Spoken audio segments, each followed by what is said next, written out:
नमस्कार विद्यार्थी मित्रांनो, MPSC इजमॉल या आपल्या लाडक्या यूट्यूब चॅनलमध्ये आपलं सर्वांचं सहर्ष स्वागत आहे। आणि आज आहे 26 जानेवारी, म्हणजे आपल्या भारताचा म्हणजे प्रजासत्ताक दिन आहे। 76वा प्रजासत्ताक दिन आज आहे। त्या निमित्ताने सर्वांना हार्दिक शुभेच्छा।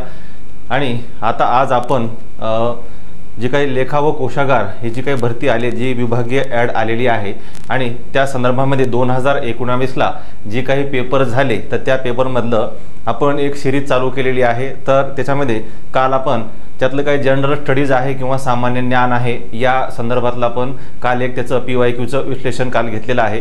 त्याच्यानंतर आता आज आपण त्यातलाच एक महत्त्वपूर्ण जो काही घटक आहे किंवा अभ्यासक्रमाला असलेला जो काही भाग आहे म्हणजे मराठी विषय।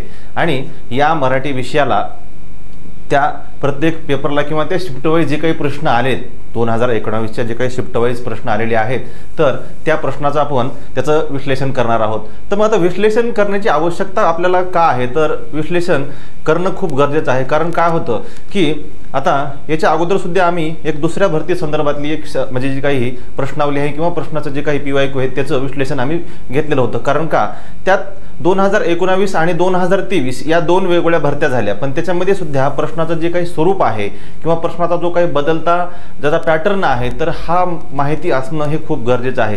कारण त्या वेळेचं जे काही आता निवडक मंडळ असतं जे काही प्रश्न निवडतात किंवा कुठली तरी एखादी संस्था ती परीक्षा घेत असते व त्यामार्फत ती प्रक्रिया राबवली जाते। मग आता ते त्यांच्या एक सिलेबस पॅटर्ननुसार ते काय करतात की विविध घटकावर प्रश्न, कुठल्या घटकाला किती प्रश्न दिलेत, त्याचं वेटेज काय हे आपल्याला खूप पाहणं गरजेचं आहे।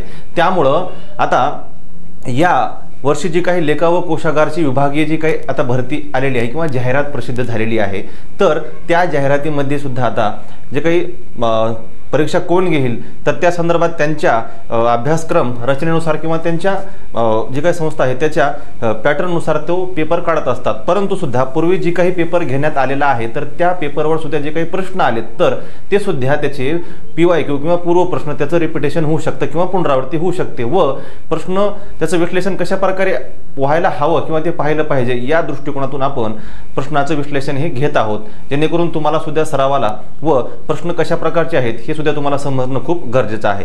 तर चला आपण पाहूया आता पहिला प्रश्न पहा की नाम व सर्वनामाबद्दल अधिक माहिती कोण देतं। पहा आता नाम हा जो घटक आहे तर नाम व सर्वनाम म्हणजे नामाऐवजी येणारा शब्द काय असतो, सर्वनाम। समजा आता आपण एखादा ती आहे राहुल, हा काय आहे, नाम आहे आणि याच नामामध्ये हा काय आहे, विशेष नाम आहे। आता नामाचे 3 प्रकार आहेत। 3 प्रकारमध्ये कुठे एक सामान्य नाम, विशेष नाम आणि भाववाचक नाम। मग या नामाऐवजी आपण काय करतो, समजा राहुलऐवजी किंवा तो हा जेव्हा आपण शब्द वापरतो म्हणजे हा काय आहे, तो हा सर्वनाम आहे। नामाची पुनरावृत्ती टाळण्यासाठी आपण सर्वनाम हा म्हणजे सर्वनामाचा आपण वापर त्या ठिकाणी करतो। तर पहा आता मग विशेषण हा जो भाग आहे तर हा नाम व सर्वनाम याबद्दल माहिती सांगतो। कसा, तर पहा राहुल हा हुशार मुलगा आहे। तर या ठिकाणी राहुल बद्दल काय किंवा या ठिकाणी राहुल बद्दल जास्त माहितीची किंवा विशेष माहिती आहे हुशार। राहुल कसा आहे, हुशार आहे। म्हणजे नाम किंवा सर्वनाम असो त्या ठिकाणी आपण तो जरी घेतला, समजा विशेषण आपलं सर्वनाम जरी घेतला आपण त्या ठिकाणी, तर त्या ठिकाणी नाम आणि सर्वनाम या दोन्ही घटकाविषयी जो काही भाग माहिती सांगतो त्याला आपण काय म्हणतो, विशेषण असे म्हणतो। तर आता पहा विशेषणामध्ये आता विशेषण हा जे आहे तर याच्यामध्ये पहा विशेषणामध्ये त्याचे मुख्य 4 प्रकार आहेत। विशेषणामध्ये मुख्य 4 प्रकार आहेत, गुणवाचक, संख्यावाचक,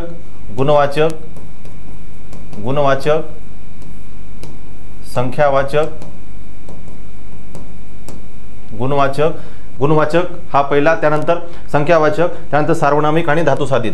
काय, सार्वनामिक आणि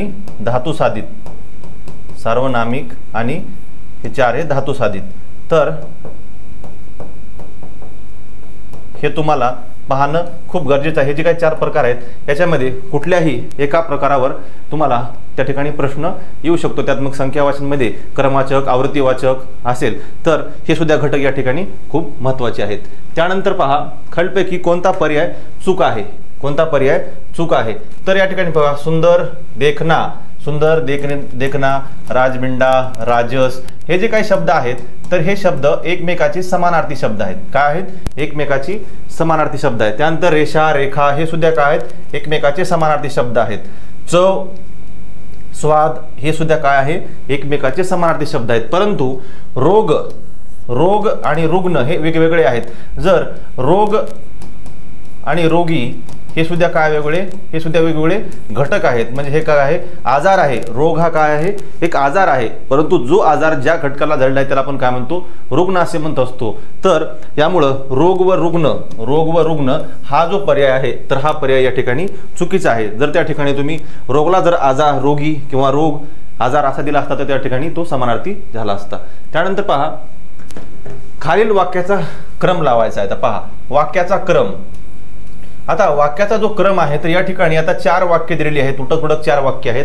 आता आपल्याला याला एका वाक्य तयार करायचे, म्हणजे आपल्याला ह्याचं वाक्य बनवायचं आहे. तर पहा, मला नमस्कार केला, बोटे नाहीत हे मला समजले, तेव्हा त्याच्या हाताला त्या समृद्धीच्या जनकाने. तर पहा, तर या ठिकाणी त्या समृद्धीच्या जनकाने मला नमस्कार केला तेव्हा त्याच्या हाताला बोटे नाहीत हे मला समजले. म्हणजे काय?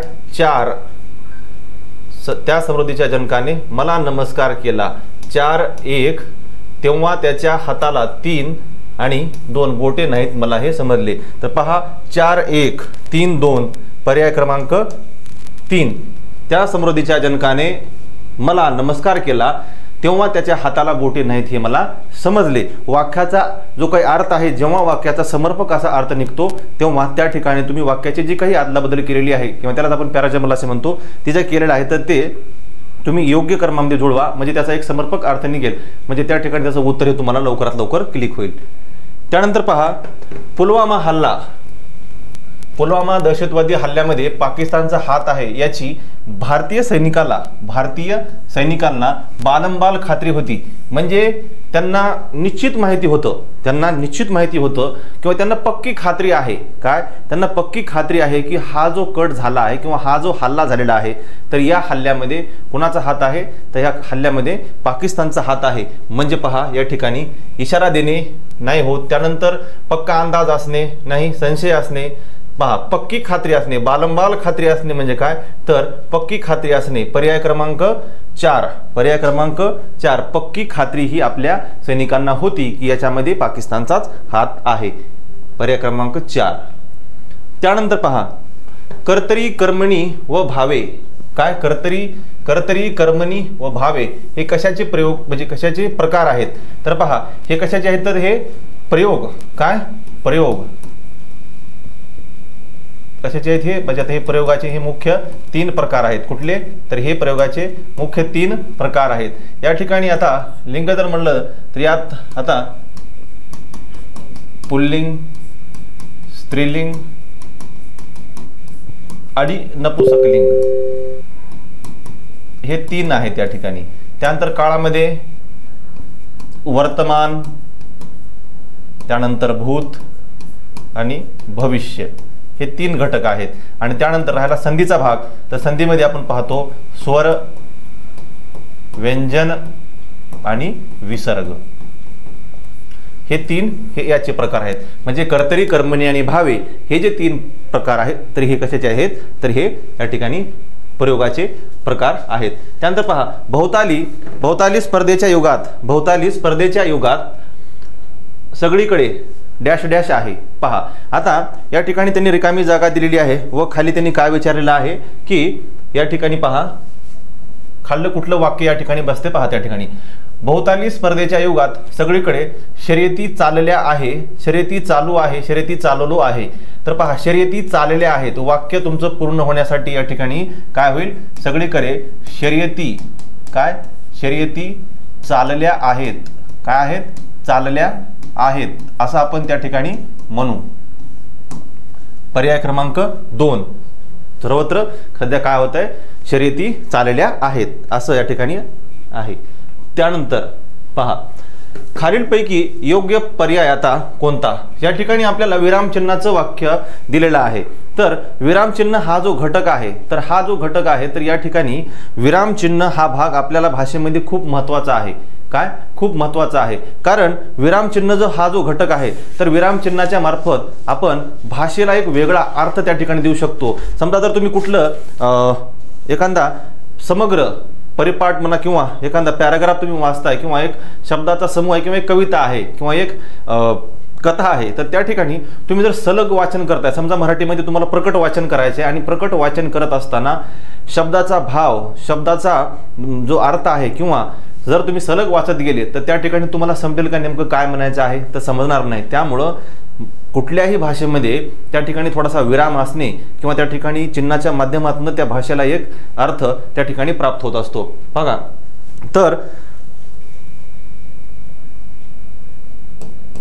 तर विरामचिन्ह जे आहेत, तर मेजर थॉमस कॅन्डी यांनी काय केलं की या म्हणजे विरामचिन्हाचा या ठिकाणी वापर चालू केलेला आहे व त्यानंतरच आपल्याकडे मराठी भाषेमध्ये हे आणलेत. तर विरामचिन्हामध्ये पहा, तर विरामचिन्हामध्ये विरामदर्शक जे आहेत तर ते 4 चिन्ह आहेत आणि अर्धदर्शक मध्ये 14 चिन्ह आहेत. किती? 14 चिन्ह आहेत त्या ठिकाणी. तर विराम मध्ये पूर्ण, अर्ध, स्वल्प आणि अपूर्ण असे 4 आहेत, जे की त्या ठिकाणी वाक्य म्हणजे थांबवायचं किंवा वाक्य थांबण्या यासाठी काय आहे, तर 4 चिन्ह आहेत की त्या ठिकाणी वाक्य कुठं पूर्ण आहे, कुठं अपूर्ण आहे, कुठं अर्ध आहे किंवा कुठं पूर्ण झालेलं आहे. परंतु काही असे 14 आहेत की त्या ठिकाणी आपल्याला वाक्याचा अर्थ समजतो की वाक्य प्रश्नार्थक आहे का वाक्य केवल प्रयोगाचं आहे किंवा त्या ठिकाणी वाक्य म्हणजे अपसरण चिन्हामार्फत आहे किंवा त्या ठिकाणी विसर्ग आलेला आहे. वाक्याचा जो भाव आपण जे म्हणतो, तर हे काय आहे, तर अर्थ म्हणजे वाक्याच्या अर्थासाठी या ठिकाणी हे 14 वापरले जातात. त्यामध्ये पहा, आता खालीलपैकी योग्य पर्याय निवडायचा आहे. आता तो पांत आताच काय म्हणाला, तो पांत म्हणजे आपल्याला या ठिकाणी दुसरा काय बोलतोय हे त्या ठिकाणी आपल्याला सांगायचे. त्यामुळे डबल इनोटेड कामामध्ये जे आलेलं आहे, तर पहा दुहेरी जे अवतरण चिन्ह आहे, तर या दुहेरी अवतरण चिन्हाचा या ठिकाणी वापर झालेला आहे. आणि शेवटी काय म्हणजे प्रश्नार्थक चिन्ह आलेलं आहे आणि या ठिकाणी हे वाक्य या ठिकाणी काय झालेलं आहे, दुहेरी अवतरण चिन्हानं वाक्य पूर्ण झालेलं आहे. म्हणजे जेव्हा आपण दुसऱ्याविषयी जे काय बोललं हे जे आपण सांगत असतो त्याला आपण काय म्हणतो की दुहेरी अवतरण चिन्हाचा वापर केला जातो. आणि या ठिकाणी जो स्वल्पविराम आलेला आहे, तर तो पांत आताच काय म्हणाला, तर या ठिकाणी थांबा घेणं खूप गरजेचं आहे. कारण पुढल्या वाक्यासाठी त्या ठिकाणी काय होईल, आता समजा तो पांत आताच काय म्हणाला ते ऐकलेस का, तर त्या ठिकाणी वाक्याचा अर्थ जो आहे किंवा थोडासा थांबा यासाठी पर्याय क्रमांक 1 जो आहे, तर या ठिकाणी आपल्याला योग्य होईल. तो पांत आताच काय म्हणाला ते ऐकलेस काय, त्यानंतर या ठिकाणी कुठे चिन्ह आलेलं नाही, चिन्ह पाहिजे होतं अवतरण चिन्ह. त्यानंतर तो पांत आताच काय म्हणाला ते, हे सुद्धा वाक्य अर्थाच्या दृष्टीने अयोग्य आहे.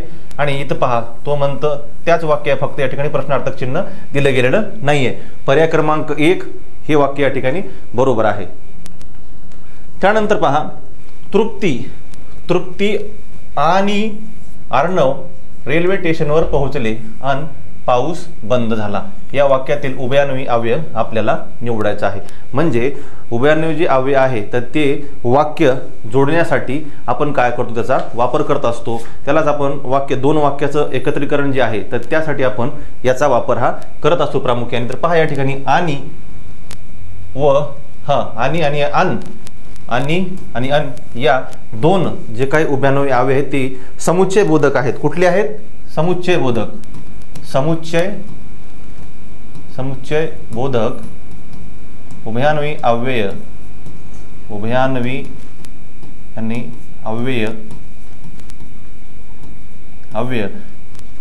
या प्रकारात मोडणारे हे आणि वन. त्यामध्ये समजा नंतर विकल्पबोधक आहे, स्वरूपबोधक, परिणामबोधक, हे वेगवेगळे आहेत. ते आपण नंतर सिलेबसमध्ये पाहणारच आहोत. परंतु प्रश्नाच्या यासाठी तुम्हाला हे सांगितलं आहे की या ठिकाणी समुच्चय बोधक हे याचं उत्तर आहे आणि अन. त्यानंतर पहा, टेबलावरील ती माझी वही आहे. पहा, टेबलावरील ती माझी वही आहे. ती माझी वही वाक्यातील सर्वनामाचा प्रकार ओळखायचा आपल्याला. काय सर्वनामाचा प्रकार ओळखायचा आहे. पहा, तर या ठिकाणी टेबलावरील ती माझी आहे म्हणजे काय, दर्शक. काय तो ती ते जे आहे ते दर्शक आपण जे म्हणतो दर्शक सर्वनाम आहे. काय आहे? दर्शक सर्वनाम आहे. त्यामुळं पर्याय क्रमांक 1. आता सर्वनाम हा जो घटक आहे, कुठला सर्वनाम, तर यामध्ये मुख्य याचे 6 आहेत. काय घटक आहेत? 6. त्यामध्ये दर्शक सर्वनाम, त्यानंतर सामान्य, त्यानंतर पुरुषवाचक, संबंधी, आत्मवाचक आणि प्रश्नार्थक, म्हणजे एकंदरीत याचे 6 प्रकार आहेत आणि त्या ठिकाणी 6 जे प्रकार आहेत या 6 प्रकारामध्ये त्याचे वेगवेगळे सर्वनाम वापरले जातात व त्यानुसार हे जे आहे ते दर्शक सर्वनाम आहे पर्याय क्रमांक 1. त्यानंतर पहा, ज्या गावच्या बोरी त्याच गावच्या बाबळी. पहा, ज्या गावच्या बोरी त्याच गावच्या बाबळी म्हणजे एकाच गावातल्या व्यक्ती संदर्भात ही म्हण वापरलेली आहे. म्हणजे आपण ज्या गावात राहतो त्याच गावातल्या ज्या काही इतर व्यक्ती आहेत त्यांचा स्वभाव असेल, त्यांचे जे काही वृत्ती आहे किंवा जी वागण्याची पद्धत आहे ती सगळ्यांना माहिती आहे. की आपण म्हणतो की एकाच गावात राहतो, तू कसा आहेस, तू मला माहिती आहे कसं आहे काय नाही. म्हणजे एकाच गावात राहणारे जे लोक आहेत तर ते एकमेकांना पूर्ण ओळखून असतात. म्हणजेच एकाच गावातले परस्परांना चांगले ओळखतात की कोण कशा प्रकारचा आहे. त्यानंतर पहा, त्याने निबंध लिहिला होता. त्याने निबंध लिहिला होता याचा आपला काळ त्यांनी विचारलेला आहे. काय काळ? लिहिला होता. लिहिला होता या ठिकाणी क्रिया ही पूर्ण झालेली आहे. क्रिया ही पूर्ण झालेली आहे. तर पर्याय क्रमांक 1 बघा, पूर्ण भूतकाळाचं उत्तर आहे.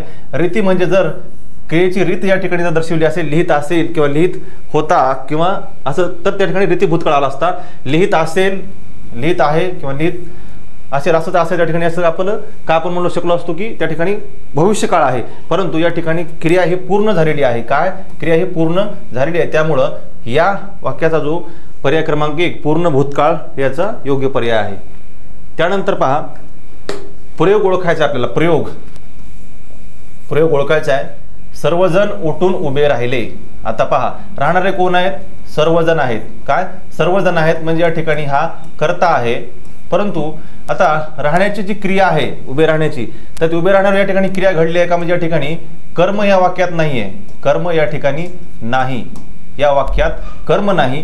त्यामुळं पहा, या ठिकाणी वाक्यात कर्म नाही, त्यामुळं कर्ता आहे पण कर्म नाही. कर्त्याला सुद्धा या ठिकाणी पर्याय म्हणजे प्रत्यय लागला का? तर नाही. यामुळे पहा, अकर्मक कर्तरी आहे. काय आहे? अकर्मक कर्तरी. पर्याय क्रमांक 4.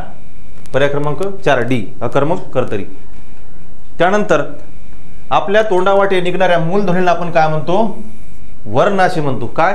मूलध्वनी विचारले. काय? मूलध्वनी विचारले म्हणजे जे काही आपल्या भाषेचा किंवा आपल्या लिपीचा जो काही मूळ अक्षर आहेत त्याला आपण काय म्हणतो असतो? त्या ध्वनींना आपण काय म्हणतो? तोंडावाटे निघणारे जे काही मूलध्वनी आहेत त्यांना आपण वर्ण असे म्हणतो. तर पहा, याचा पर्याय क्रमांक बी, वर्ण. काय? वर्ण. पर्याय क्रमांक 2. त्यानंतर पहा, आता प्रचंड संख्या समारंभात श्रोते प्रचंड संख्या आले होते, तर वाक्यातील शब्दाचे योग्य रूप कोणते? पहा, तर या ठिकाणी वाक्यामध्ये शब्दाचं योग्य रूप वापरायचं जेणेकरून वाक्याचा अर्थ हा समर्पक असा होईल. तर पहा, प्रचंड संख्यो समारंभात श्रोते प्रचंड संख्योने नाही हो, त्या ठिकाणी हे सुद्धा चुकीचं आहे. प्रचंड संख्येने नाही. त्यानंतर पहा, प्रचंड संख्येने. पहा, इथं ने ऑलरेडी हा इथं प्रत्यय या ठिकाणी दिलेला आहे. काय? प्रत्यय या ठिकाणी दिलेला आहे. त्यामुळं प्रचंड संख्येने श्रोते आले, याशिवाय संख्या नेच होईल. त्यामुळं प्रचंड संख्येने या ठिकाणी पर्याय क्रमांक 3 योग्य अर्थ मिळणं किंवा योग्य अर्थ त्या ठिकाणी अपेक्षित आपल्याला आहे शब्दाचा. त्यामुळे पर्याय क्रमांक 3 योग्य आहे. त्यानंतर पहा, तू त्या राजपुत्राला वर. तू त्या राजपुत्राला वर. आता आपण तुम्हाला वाटेल की वर खाली इकडे तिकडे हे जे आहे तर आपण म्हणाल की शब्दयोगी अव्यय आहे. तर नाही. पहा, तर इथे ठिकाणी शब्दयोगी अव्यय आपण सहजा तुम्ही सगळेजण शब्दयोगी अव्यय असं त्याचं उत्तर लिहिचाल, परंतु हा जो घटक आहे तर हा शब्दाला जोडून येतो. हा शब्दाला जोडून येतो, हा कधी वेगळा येत नाही. शब्दाला जोडूनच येतो, हा कधीच वेगळा येत नाही.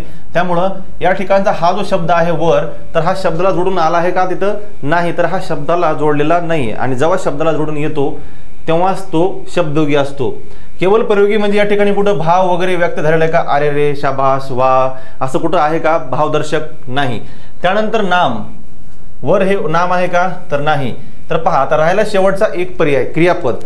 तर पहा, क्रियापद म्हणजे वाक्याला अर्थ पूर्ण करून देणारी जी काही घटक आहे तर त्याला आपण क्रियापद असे म्हणतो. तर पहा, तू त्या राजपुत्राला काय? तू त्या राजपुत्राला, वाक्याचा अर्थ पूर्ण होतोय का? नाहीये. तर नंतर पाहता या ठिकाणी जो आपण हे घेऊ वर, तू त्या राजपुत्राला, वर म्हणजे तू त्या राजपुत्राची निवड कर किंवा त्याची तू, आपण त्याला काय म्हणतो, त्याला आपण निवड करणं. तर या ठिकाणी या वाक्यामध्ये वर हा जो शब्द आहे तर तो क्रियापदाची भूमिका घेत आहे, त्यामुळं पर्याय क्रमांक 1 क्रियापद. त्यानंतर पहा टेबलाखाली, टेबलाखाली, हां टेबलाखाली. आता खाली हे जे आहे ते शब्दालाच लागून आलेले आहे, त्यामुळं तुम्हाला सोपं पडेल की जे शब्दाला जोडून येणार काय असतं, शब्दयोगी अव्यय असतं. जसं खाली, वर, खाली, वर, इकडे, तिकडे, हे जे काही आहे तर हे जे आहे तर हे शब्दाला जोडून येतात. म्हणजे शब्दयोगी अव्यय जे आहे ते शब्दाला जोडून येतं, त्यामुळं तुम्हाला लगेच ओळखायला. आणि शब्दयोगी अव्ययाची एकच ट्रिक्स आहे किंवा एकच त्या ठिकाणी की फक्त ते शब्दाला जोडून येतं, ते कधीही शब्दाला सोडून येतं का नाही, तर ते शब्दाला जोडलेलं असतं, त्यामुळे ते अलग येत नाही किंवा तुटून येत नाही, त्यामुळं लगेच त्याचा पर्याय जो आहे तर ते शब्दयोगी अव्यय आहे. त्यानंतर पहा हत्तीच्या पायी येते आणि मुंगीच्या पायी जाते, हत्तीच्या पायी येते आणि मुंगीच्या पायी जाते. तर ही जी आपल्याला या ठिकाणी याचा अर्थ सांगायचा, याचा अर्थ सांगायचा आहे की मुंगीच्या पायी जाते तर हत्तीच्या पायी येते म्हणजे काय, हत्ती म्हणजे या ठिकाणी अतिशय आपण त्याला काय म्हणू की अवजड किंवा मोठं किंवा प्रचंड असं संकट म्हणू, आपण त्याला प्रचंड असं संकट म्हणू. आणि मुंगी ही काय आहे तर मुंगी ही काय आहे, अतिशय सूक्ष्म बाब आहे, सूक्ष्म बाब आहे मुंगी. त्यामुळं येताना हत्ती म्हणजे जास्त प्रमाणामध्ये किंवा प्रचंड संख्येने आपल्याला संकट येणं, आणि जात असताना म्हणजे हळूहळू म्हणजे मुंगीच्या पायी जाणं किंवा मुंगीच्या ह्यानं आपण म्हणतो पैसा येत असताना मुंगीच्या पायाने येतो आणि जाताना सुद्धा हत्तीच्या पायाने जातो. परंतु या ठिकाणी विरोधाभास किंवा विरुद्धार्थ आपलं वापरलेला आहे. म्हणजे आजार येताना कसा येतो, हत्तीच्या पायाने येतो आणि जाताना मुंगीच्या पायाने जातो. म्हणजे काय तर आजार व संकट एकदम येतं पण हळूहळू जातं. काय, पण हळूहळू जातं की लगेच संकट आता आलंय, संकट एकदाच भरपूर आले परंतु लवकर जातात का नाही, तर त्याचा सगळ्याला आपला त्याचा निपटारा करावा लागतो व मग ते हळूहळू क्रमप्राप्त ते निघून जातात. पहा पर्याय क्रमांक 3 सी, काय, आजार व संकट एकदम येते पण हळूहळू जाते, असं या वाक्यात म्हणायचं आहे. त्याला वारा सुटला, पहा वारा सुटला आणि पावसाला सुरुवात झाली. काय झाली, आणि पावसाला सुरुवात झाली. या वाक्यातील जे काही उभयान्वयी अव्यय आहे तर याचा आपल्याला काय ओळखायचं आहे, या ठिकाणी आपल्याला प्रकार जो आहे तर याचा प्रकार काय आहे, आणि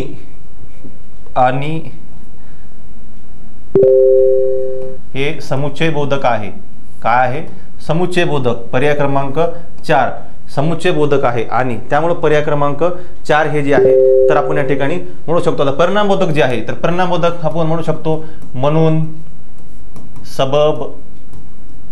त्यानंतर न्यूनत्म बोधक, जे न्यूनत्म बोधक आहे त्याच्यामध्ये पहा पण, परंतु, बाकी. न्यून म्हणजे काहीतरी त्या ठिकाणी कमतरता आहे आणि जे विकल्प आहे अथवा, बाकी, किंवा, अथवा, वा, किंवा, हे जे काय आहे व, तर हे काय आहे तर हे वेगवेगळ्या प्रकारे वापरले जाणारे. त्यामध्ये विकल्प, स्वरूप, परिणाम, न्यूनत्म, विकल्प आणि समुच्चय बोधक. तर या ठिकाणी आणि हे वापरलेलं आहे. काय, आणि, त्यामुळे वाक्याला फक्त या ठिकाणी काय केलं, जोडलेलं आहे, वाक्याचं एकत्रीकरण करण्यात आलेलं आहे, त्यामुळे या ठिकाणी समुच्चय बोधक हे आपण या ठिकाणी म्हणतो. त्यानंतर काळाचे मुख्य प्रकार किती. काळाचे, आता काळ हा जो घटक आहे तर काळ हा मुख्यत्वे 3 भागात मोडतो. कोणता, आता वर्तमान काळ, भूतकाळ आणि भविष्यकाळ. मग याचे वेगवेगळे प्रत्येकाचे 4 प्रकार आहेत. हां, तर या ठिकाणी पर्याय क्रमांक काय आहे 2. काळाचे मुख्य किती प्रकार आहेत तर काळाचे मुख्य 3 प्रकार आहेत. त्यानंतर पुढचा प्रश्न पहा, खालीलपैकी चुकीचा पर्याय ओळखायचा आपल्याला. चुकीचा पर्याय म्हणजे बाकीचे 3 योग्य आहेत, 1 अयोग्य आहे. मागून जन्मलेला, बरोबर आहे, मागून जो जन्मतो त्याला आपण अनुज असे म्हणतो. त्यानंतर आधी जन्मलेला म्हणजे काय असतो, अग्रज असतो. काय असतो, अग्रज असतो.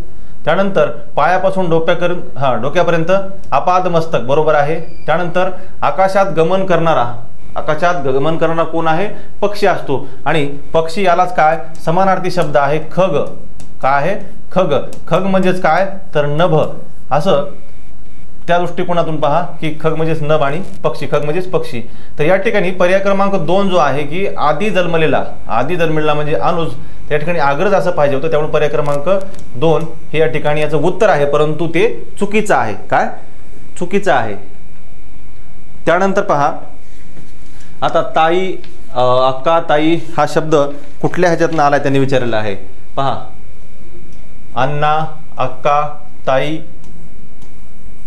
अडकिता, खलबत्ता, हे जे काय असे आपण शब्द वापरतो दररोजच्या दैनंदिन भाषेमध्ये, कुंची वगैरे हे जे काही शब्द आहेत, तर हे पहा. तर अण्णा, अक्का, ताई ही काय आहेत, कानडी. कुठले आहेत ते, कानडी.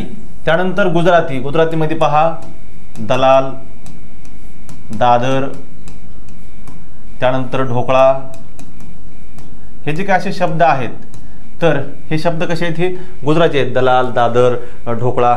त्यानंतर आता तेलुगूत पहा, तेलुगूमध्ये टाळे,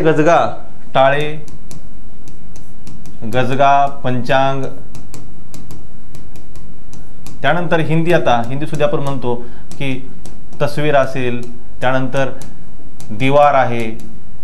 आपल्या दररोजच्या वापरतात आता आगे पीछे जे काही भरपूर शब्द आहेत, जसे की जे आपण हिंदी सुद्धा ते मराठीमध्ये रूढ धरले आहेत. त्यामुळे पर्याय क्रमांक 1 अण्णा, अक्का, ताई हे काय आहेत, हे कानडी शब्द आहेत. त्यानंतर पाणी पडणे म्हणजे काय तर पाणी पडणे म्हणजे तुम्ही तर पाऊस पडणे होतं का तर नाही, हे या ठिकाणी काय आहे, हे चुकीचं आहे. तर पाणी पडणे म्हणजे काय, वाया जाणे. काय होणे, वाया जाणे. आपण म्हणतो एखाद्या कामावर पाणी पडलं म्हणजे काय झालं, काम बिघडलेलं आहे. काय झालेलं आहे, काम बिघडलेलं आहे, किंवा आपण केलेली मेहनत ही त्या ठिकाणी वाया गेलेली आहे. त्यामुळं पर्याय क्रमांक 3 सी, काय पर्याय क्रमांक 3 सी की पाणी पडणे म्हणजे काय तर वाया जाणे. त्यानंतर पहा तर क्रियापद. तर क्रियापद प्रत्ययरहित मूळ शब्द याला आपण काय म्हणतो, धातू असे म्हणतो. क्रियापदाचं जे मूळ रूप आहे, घे असा समजा, घे असेल आपण समजा घेताना, किंवा जा हे असेल, जाणे असेल, पी असेल. आता जसं याच्यापासून क्रियापद हे आपण तयार करतो, आणि जो क्रियापदाचा जो मूळ धातू आहे त्याला आपण काय म्हणत असतो की त्याला क्रियापदाचा जो मूळ शब्द आहे प्रत्ययरहित त्याला आपण काय म्हणतो, धातू असे म्हणतो. उपसर्ग हा काय होतो, शब्दाच्या अगोदर लागतो, पूर्वी येतो.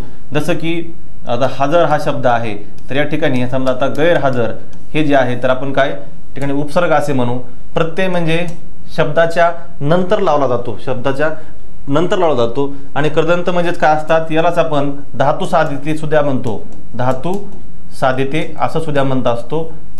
काय धातू साधिते. त्यामुळं पर्याय क्रमांक 1 जो आहे, तर पर्याय क्रमांक 1 हा क्रियापदाची प्रत्ययरहित मूळ जे शब्द आहेत तर त्या शब्दाला आपण धातू म्हणतो, व त्याच्यानंतर त्या शब्दामध्ये आपण प्रत्यय हे वगैरे जी गोष्टी आहेत ही लावून आपण त्या ठिकाणी त्याचं क्रियापदात रूपांतर होतं. त्यानंतर तळे राखील तो पाणी चाखील म्हणजे जो व्यक्ती ज्या ठिकाणी समजा रक्षण करत आहे. आता एक आंब्याची बाग आहे आणि आंब्याच्या बागेला तिथं तुम्ही राखणदार आहात. कशात राखणदार आहात, व त्या आंबे समजा पिकलेले आहेत, तर मग काय करता, तिथले तुम्ही 2-4 जिथले काही पिकलेले आंबे आहेत किंवा त्या ठिकाणच्या खाण्याच्या वस्तूचा लाभ तुम्ही घेता. म्हणजे तिथं तुम्ही राहता, तिथं तुम्ही तळं राखता, तिथलं पाणी तुम्ही पित आहात. म्हणजे ज्याच्याकडे वस्तू रक्षणासाठी दिलेली आहे किंवा असते तो त्याचा उपभोग घेतो. म्हणजेच काय, तळे राखील तो पाणी चाखील असे आपण म्हणतो. त्यानंतर अरे रे विराट कोहली आऊट झाला.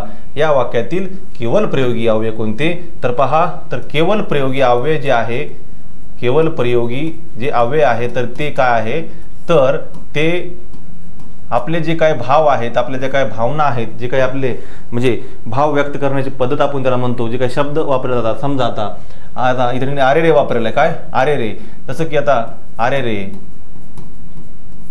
वा, शाबास, आई ग, हे काही जे शब्द आहेत तर या ठिकाणी भाव हा व्यक्त होतो, म्हणजे उद्गार जो आहे त्या ठिकाणी उद्गारवाचक या ठिकाणी चिन्ह सुद्धा वापरलं जातं। याच जी खूण आहे उद्गारवाचक चिन्हाची व आपल्या भाव व्यक्त करण्याचे काही शब्द आहेत तर त्यानुसार तुम्हाला लगेच ओळखण्यास मदत होईल की अरे रे हे या वाक्यामध्ये काय आहे, केवळ प्रयोगी अव्यय आहे। त्यामुळं पर्याय क्रमांक 2। वेल, लतिका, वल्ली, लता या समानार्थी शब्द तर पहा, तर वेल, लतिका, वल्ली यालाच काय म्हणतात, लता असे म्हणतात, लता। आता बाकी पर्याय इथे लत्ता दिले, लत्ता होईल का, नाही। त्यानंतर लज्जत नाही आणि झुडूप पण नाही। झुडूप हे सुद्धा झाडासंदर्भात आहे, काय झाडासंदर्भात। झुडूपाला आपण वेल म्हणतो का, नाही, तर झुडूप हा झाडासंबंधित आहेत। त्यानंतर पहा खालीलपैकी क्रियाविशेषण नसणारा गट। आता क्रियाविशेषण म्हणजे काय, तर क्रियाविषयी विशेष माहिती सांगतं, म्हणजे क्रिया कशी घडतीये, क्रिया कशी घडत आहे। तर या ठिकाणी पहा, आता आजकाल, हळूहळू, तुरुतुरु, मुळूमुळू, आजकाल, इकडे तिकडे हे जे आहे तर या ठिकाणी विशिष्ट क्रियेविषयी बाकीचे 3 पर्याय आपल्याला समजते। हळूहळू घडते क्रिया किंवा तुरुतुरु चालतोय किंवा मुळूमुळू रडणं म्हणा, आज होते क्रिया का काल झाली किंवा पूर्वी झालेली आहे क्रिया, इथे होते का तिथे, इकडे, म्हणजे स्थलवाचक, कालवाचक, क्रियावाचक जे आहे किंवा पहा, तर परंतु पर्याय क्रमांक 1 जो आहे आंबट, तिखट आणि तुरट, काय ही काय आहे, हे चव आहे, हे काय आहे, चव आहे। या ठिकाणी हे कुठल्या क्रियेविषयी सांगतात का, की एखादी क्रिया घडत आहे, समजा आता क्रिकेट अतिशय आंबट होते असं आपण म्हणतो का, नाही, तर ही चवीचा भाग आहे, त्यामुळे हे क्रियाविशेषणामध्ये येत नाही। त्यामुळे पर्याय क्रमांक 1 आंबट, तिखट, तुरट। त्यानंतर पहा डोके या अवयव जे आहे आपल्या शरीराचा महत्त्वपूर्ण भाग, तर त्याच्यावरूनच संतापणे या अर्थाची मन त्यांनी विचारली आपल्याला, संतापणे या अर्थाची मन त्यांनी विचारलेली आहे। तर डोके उठणे, डोके उठणे, डोक्यावर खापर फोडणे, डोक्यावर चढणे, तर या ठिकाणी पहा, तर संतापणे किंवा राग येणे म्हणजे काय, तर डोक्यामध्ये राख घालणे, काय घालणे, डोक्यामध्ये राख घालणे असं आपण म्हणतो त्याला, की तो संतापला आहे किंवा रागावलेला आहे असं आपण म्हणू शकतो। पर्याय क्रमांक 4। त्यानंतर मधु लाडू खात जाईल, काय मधु लाडू खात जाईल या वाक्याचा त्यांनी आपल्याला काय केलेलं आहे, काळ विचारलेला आहे। पहा, तर या ठिकाणी रीतिदर्शक स्थिती आहे, कशी, रीतिदर्शक स्थिती म्हणजे त्या खाण्याची जी काही रीत आहे किंवा काळाची जी रीत म्हणतो आपण किंवा क्रियेची जी रीत म्हणतो किंवा आपण वहिवाट किंवा पद्धत असे म्हणतो, तर त्या ठिकाणी काय की रीती भविष्यकाळ, काय रीती भविष्यकाळ आहे। या ठिकाणी खात जाईल, खात जाईल, करत जाईल हे जे आपण म्हणतो, म्हणजे इल हा जो आहे तर हा रीती भविष्य, काय रीती भविष्य म्हणजे क्रियापदाचा आपण त्याला काय म्हणतो, की तो क्रियापदाचा जो प्रकार आहे किंवा आख्यात आपण म्हणतो, तर रीती भविष्याचा काय आहे, जाईल किंवा येईल, करील, खाईल, पिईल जे आपण म्हणतो, तर रीती भविष्यकाळ या भविष्यकाळाची त्या ठिकाणी रीत आपल्याला दिसते। त्यानंतर क्रमानुसार वाक्य लावा। पहा, आता वाक्य क्रमानुसार लावा हा दुसरा प्रश्न आहे, याच्या अगोदर पण वाक्य क्रमानुसार लावा असा प्रश्न आलेला आहे। तर संस्कार होत असतात आणि तेथील वातावरणाचे, त्या प्रदेशाचे, माणसाच्या भाषेवर। पहा, आपण घेऊ आता त्या प्रदेशाचे आणि तेथील वातावरणाचे, माणसाच्या भाषेवर संस्कार होत असतात। त्यानंतर माणसाच्या भाषेवर त्या प्रदेशाचे आणि तेथील वातावरणाचे संस्कार होत असतात। पहा, माणसाच्या भाषेवर त्या प्रदेशाचे 4-3, त्यानंतर आणि तेथील वातावरणाचे संस्कार होत असतात, म्हणजे 1 नंबरला। आणि त्यानंतर बघू आपण त्या प्रदेशाचे आणि तेथील वातावरणाचे माणसाच्या भाषेवर संस्कार होत असतात। 3 त्या प्रदेशाचे माणसाच्या भाषेवर आणि तेथील वातावरणाचे संस्कार होत असतात असं म्हणण्यापेक्षा आपल्याला हा जो मी पहिल्यांदा पर्याय निवडला की माणसाच्या भाषेवर त्या प्रदेशाचे आणि तेथील वातावरणाचे संस्कार होत असतात, म्हणजे पर्याय क्रमांक 4-3-2-1 म्हणजे माणसाच्या भाषेवर त्या प्रदेशाचे आणि तेथील वातावरणाचे परिणाम होत असतात किंवा त्या ठिकाणचे संस्कार हे त्याच्यावर होत असतात। त्यामुळं पर्याय क्रमांक 3 हे या ठिकाणी बी हे या ठिकाणी योग्य आहे। तर आज आपण याच्यातले महत्त्वाचे जे काही प्रश्न आपण निवडले तर त्या संदर्भातलं विश्लेषण आपण पाहिलेलं आहे आणि यासुद्धा तुम्ही प्रश्न व्यवस्थित पहा, काही त्रुटी वगैरे असतील ते सुद्धा आम्हाला तुम्ही कळवा, जेणेकरून त्यामध्ये आम्हाला आणखी सुद्धा काहीतरी थोडासा बदल करता येईल व नवीन तुमच्यासाठी काहीतरी अपडेट जे आहे ते अपडेटसुद्धा ते आमच्यासाठी म्हणजे नवीन राहील आणि तुमच्यासाठी सुद्धा ते काय होईल एक त्याला काय म्हणतो आपण की सर्जनात्मक म्हणजे नवीन कलाकृती आपण त्याला म्हणतो किंवा नवीन एक नवक्रम जो आहे तो आम्हाला पण लाभेल तुमच्या ह्याने मदतीने। त्यामुळं यानंतर सुद्धा आपण अशाच प्रकारचे जे काही महत्त्वपूर्ण प्रश्न 2019ला आलेले आहेत तर ते सुद्धा प्रश्न आपण यानंतरच्या पुढच्या लेक्चरमध्ये आपण घेणार आहोत।